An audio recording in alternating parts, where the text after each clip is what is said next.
In this episode, I will show you how we start defining the sleeve cap here by doing increases inside the stitch markers that we placed in the previous episode, where we did the setup rows, picking up the stitches on the right side and starting the pattern on the wrong side without increases. And now we will do the increases here, and we will also start defining the neckline. So we need new stitch markers to be at hand here to start the increases inside the outer tree trunk stripes here on the front shoulder pieces. But in order for us to continue, we need to consider and decide which one of the neckline options we would go for, because it makes a difference when starting the project.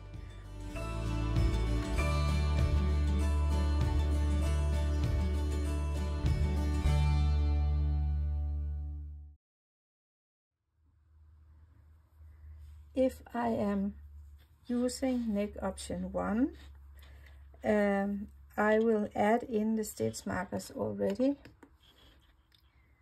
So let's play that I would do the neck option 1, then I will place a stitch marker here on the left hand needle, just inside the first tree trunk stripe here, and I will do the same thing on the right hand side, just inside the 4 stitches here. There you go. I have chosen neck option 2, which is the lower and wider one. So I am not doing the neckline increases yet. I start doing the increases here on the shoulders first, and then I will do the neckline increases later on. Just to start with the overview, when we do the increases on the right side, they slant to the left from the first marker and to the right from the second marker, just like we did in the back piece. And it's also the same principle on the wrong side, where we do this one slanting to the right and this one slanting to the left, so this way. So it's exactly the same way as for the back piece. I'm now 1 stitch from the marker, so I work the last stitch and slip the marker, and just as on the back piece, I want this first one to slant to the left. So I take the strand from below and lift it from behind, place it on the left hand needle, leave it be the tip of the right hand needle, and knit the stitch. And then I just work according to pattern, the first one being a purl stitch. 3 knit, 1 purl, and on it goes with the tree trunk stripes. So I will soon be here at the next marker,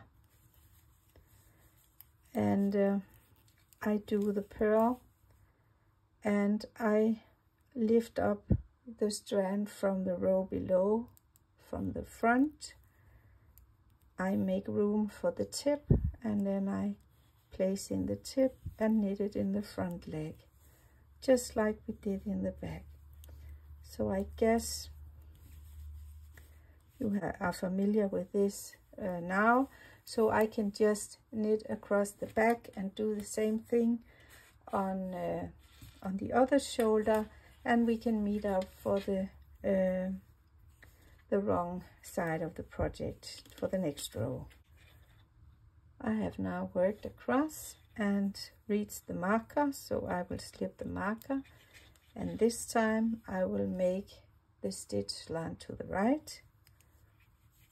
So I pick up the strand from the row below, place it on the right hand needle, and as this is a knit stitch, I need to grow with 3 purl stitches, so this is a purl looking like a knit stitch on the right side.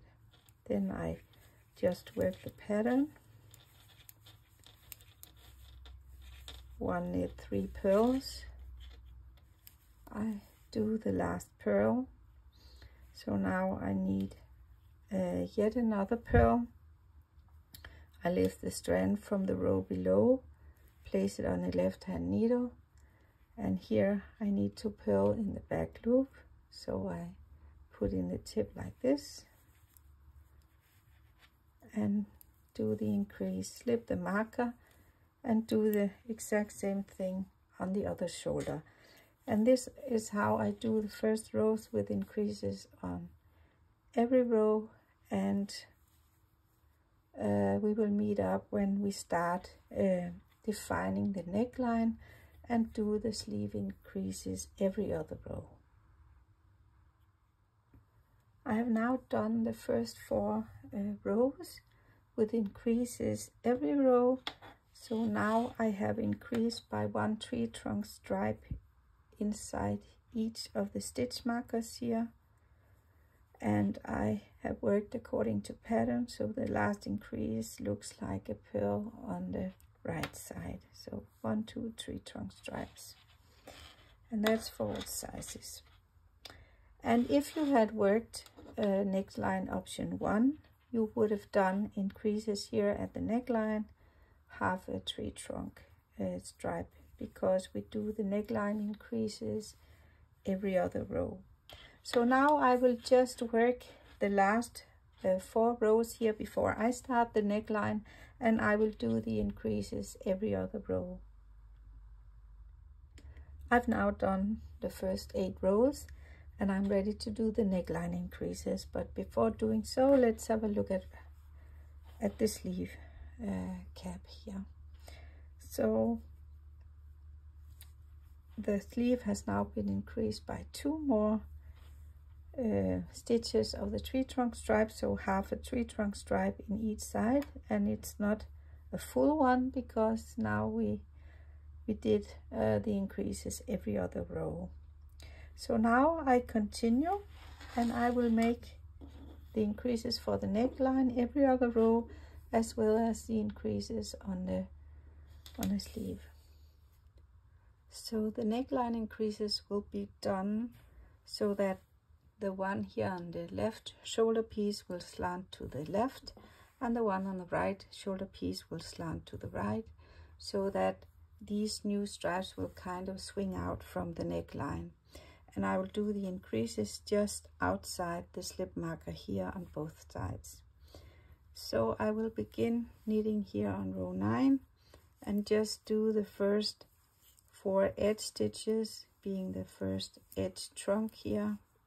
Then I slip the marker and do a left slanting increase, and just continue working according to pattern. Remember the increases on the sleeves.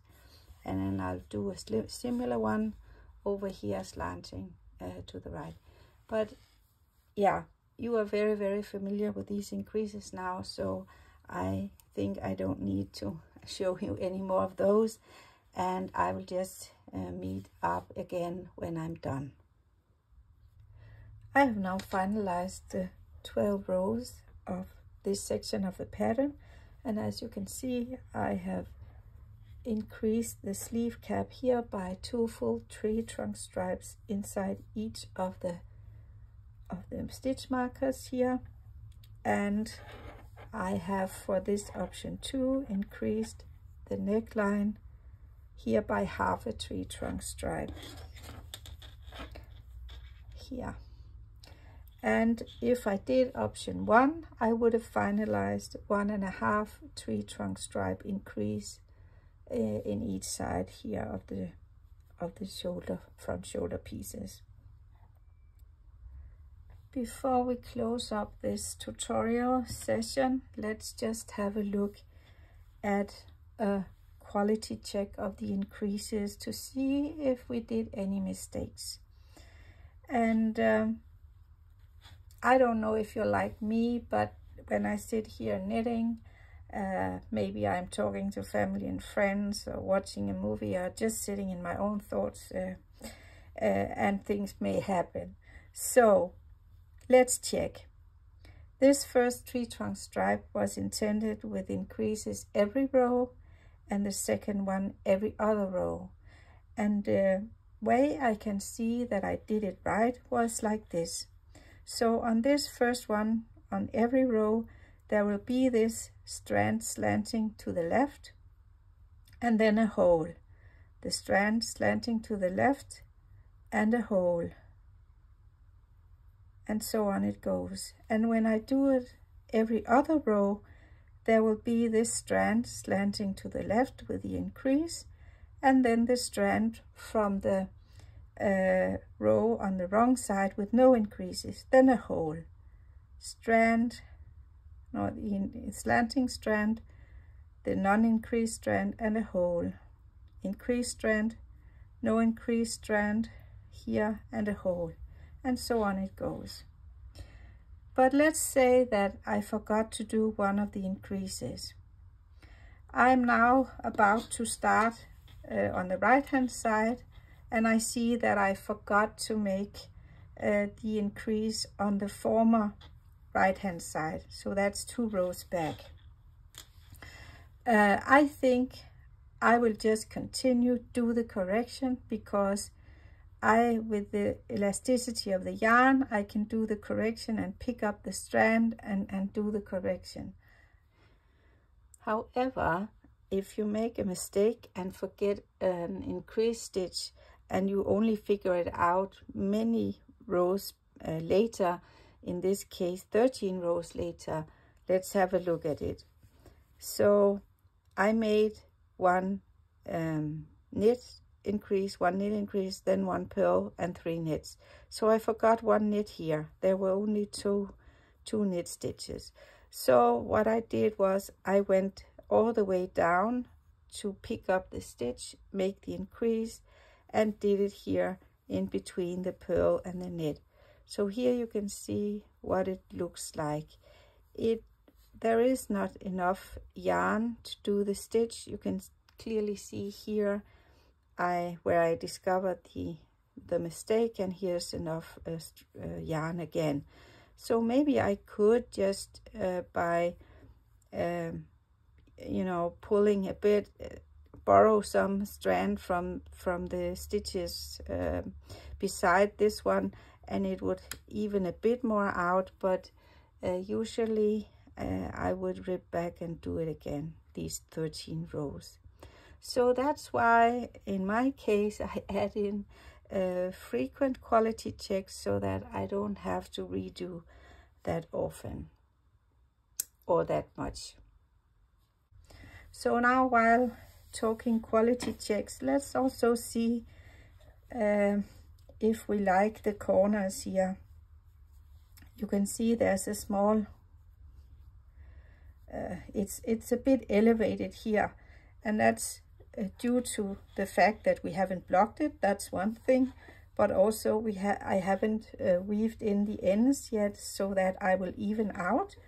But there is no holes, so I think doing the pickup of the stitches here went fine, and we did the purl in the corners. So I am content. I know how it will look like when blocked, so this is an okay result for me. So going back to the neckline, you might say, but what about the last 2 stitches of the tree trunk stripe? Where did they go?